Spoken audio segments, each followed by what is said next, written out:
So after you get the tie rod out, I suggest using a pipe wrench, because using a crescent wrench, I couldn't find a big enough one to get it off, but I finally got it off. You can then put the spacer on top of this and then put the inner tie rod back in. And I also have marked or taped where the tie rod was, but since the spacer will take about 6 threads, you should probably put your tie rod back about 6 threads as well, so that your toe will still be correct on both sides. All right, so here's the little spacer. Just slide it on there like that, and you'll have a little bit less threads, of course. So we're gonna put a little bit of blue Loctite on there. I just went to blue Loctite because I don't want it to be stuck in there just in case I need to ever remove this again. So we're gonna do that and reinstall it, and then we gotta do the other side. All right, so now we got this side installed. So it should look like this, and I just tighten it back up. And then now all I gotta do is put the boot back on, the clamp for the boot, and also zip tie this side to the steering rack, and then put the tie rod back on. But now this part is actually starting to spin, so I'll see how I can get this back on without it giving me too much trouble. And then we'll move on to the next side.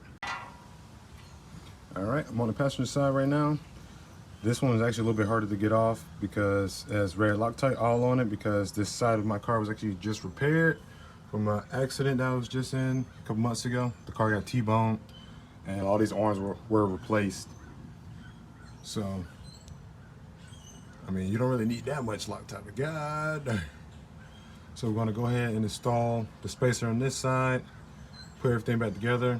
I'll have to see if I can get my other outer tie rod to work, because it's just spinning. It won't actually allow the bolt to spin onto it. So, see what I can do about that. Turn it all the way. All right, now back this way again.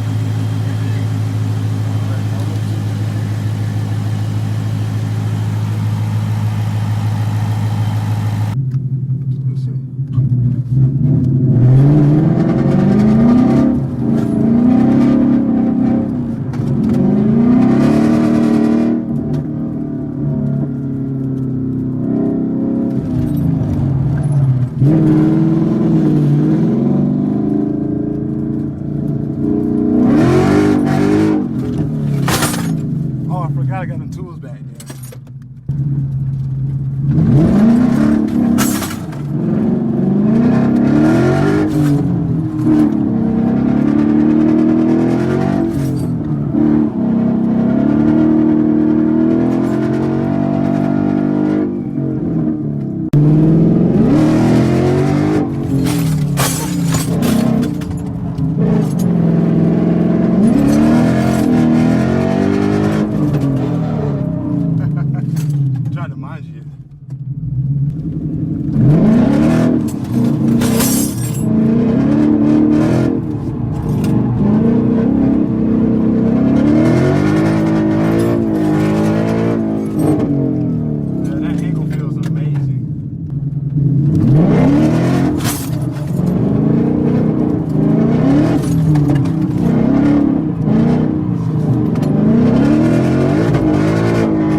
It kind of binds up because the control arms are at their limit of how far they can turn, because it's dual arm instead of one arm.